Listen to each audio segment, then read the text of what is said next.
जय हिंद दोस्तों, आप सभी का मेरे YouTube चैनल स्काउटिंग सीखो और सिखाओ में स्वागत है। तो चलिए शुरू करते हैं छोटी छोटी मगर मोटी बातें।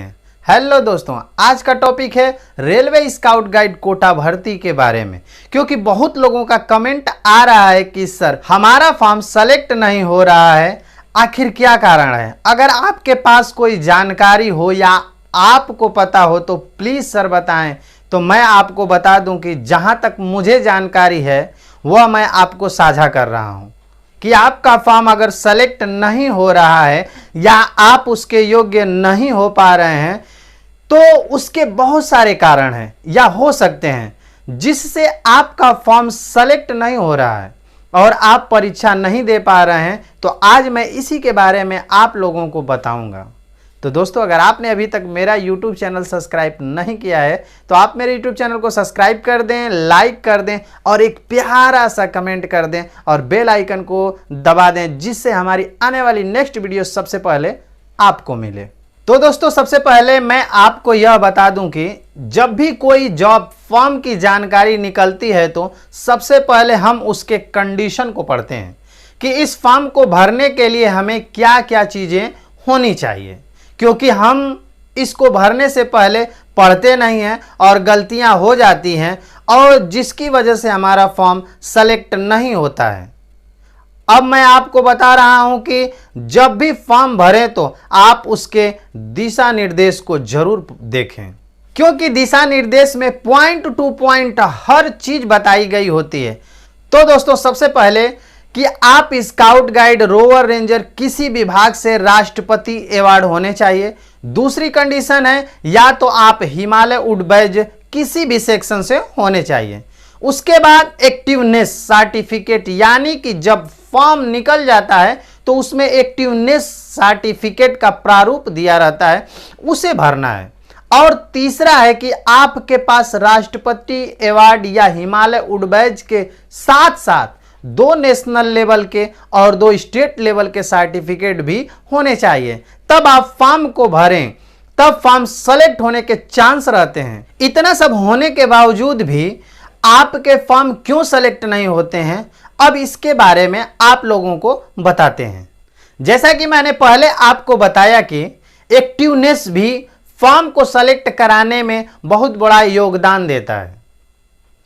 उसमें गलती क्या होती है कि बहुत सारे लोग पहले से ही एक्टिवनेस टाइप कराकर और सिग्नेचर कराकर रख लेते हैं, ताकि कभी भी रेलवे स्काउट गाइड कोटा की वैकेंसी निकलेगी तो हम उसमें लगा देंगे, यानी भर देंगे। यही सबसे बड़ी गलती हो जाती है। और दूसरी गलती यह होती है कि एक्टिवनेस पर जब हम सिग्नेचर करवाते हैं तो एक बात भूल जाते हैं कि डेट भी डला हुआ होना चाहिए, क्योंकि दिशा निर्देश में स्पष्ट रूप से लिखा हुआ है कि नाम सिग्नेचर के साथ साथ डेट भी डाला होना चाहिए। और वह फॉर्म जब वैकेंसी निकल जाती है उसके बाद उस फॉर्म के एक्टिवनेस को प्रिंट आउट निकलवा कर उस पर मोहर सिग्नेचर विथ डेट, यानी कि दिनांक के साथ सिग्नेचर करवा कर तब फॉर्म को भरें तो आपका फॉर्म सेलेक्ट होगा, क्योंकि एक्टिवनेस में दिनांक न होने पर भी न सेलेक्ट होने का कारण होता है।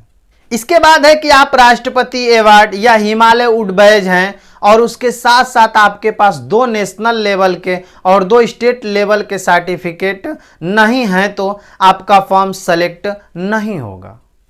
अब आपके पास मान लीजिए कि राष्ट्रपति अवार्ड भी है, हिमालय वुडबैज भी है, एक्टिवनेस भी है और 2 नेशनल लेवल के 2 स्टेट लेवल के सर्टिफिकेट भी हैं, फिर भी मेरा फॉर्म सेलेक्ट होगा या नहीं होगा।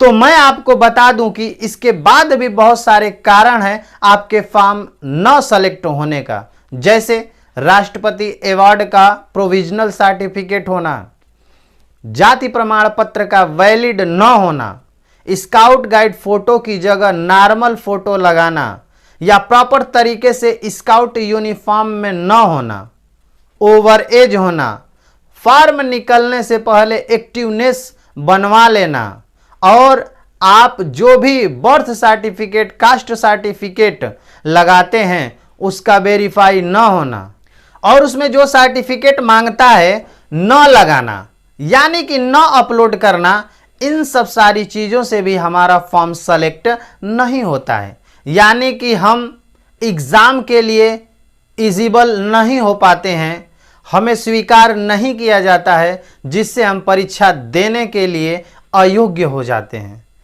तो दोस्तों, फॉर्म भरने से पहले आप उसके दिशा निर्देश को अच्छे से पढ़ें और फॉर्म भरने में जो जो चीजें मांग रहा है, जैसे मांग रहा है वैसे आप भरें, तब आपका फॉर्म जरूर सेलेक्ट होगा और आप परीक्षा के लिए योग्य होंगे।